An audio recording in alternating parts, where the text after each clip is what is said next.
When I think of privacy, what I care about the most is really the question of chilling effect.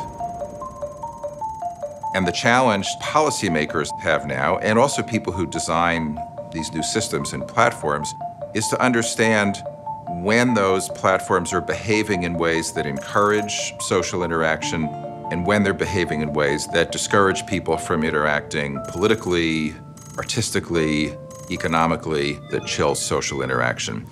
Danny Weitzner, online privacy expert, White House Deputy CTO for Internet Policy, 2011 to 2012, and founder for the Center of Democracy and Technology, a white man wearing a gray suit and multicolored bow tie. My name is Danny Weitzner. I run the new MIT Internet Policy Research Initiative. We're really in an era where the question of privacy is just fundamental. For 4 years now, MIT and Georgetown Law School have taught together a course on privacy technology and legislation.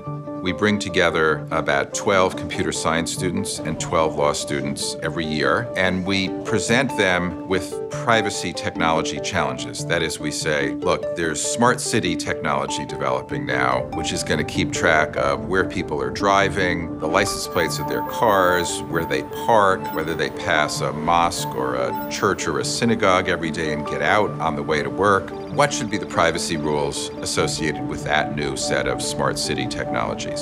If you're a lawyer, you might say, okay, what laws apply? And the answers will be, well, probably not many. And then you get a little stuck because you're not quite sure what to do. If you're a more technology-oriented person, a computer scientist, you look and say, wow, we can do all these cool things with all that data. We can learn all kinds of things about people. What can we do with that data? Well, we're not really sure because we don't really know what the rules are or what the rules should be.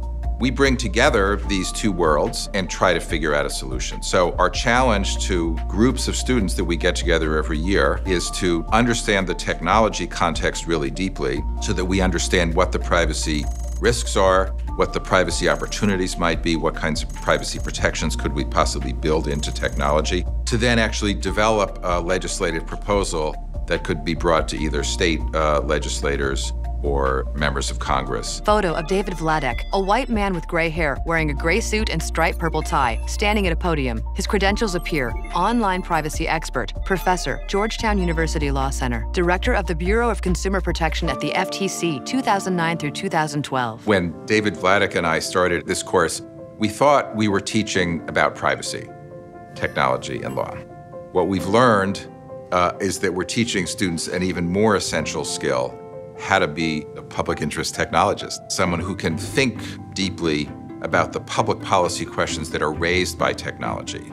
What we know is that there's enormous demand for students who have training on both sides of this divide. We know that governments need students like this. We know that regulatory agencies, civil society organizations, and companies need students like this. All of us together as a society really have to be directly engaged in these public interest technology questions to make sure that we're making the most of these new tools that we have in a way that really supports human values.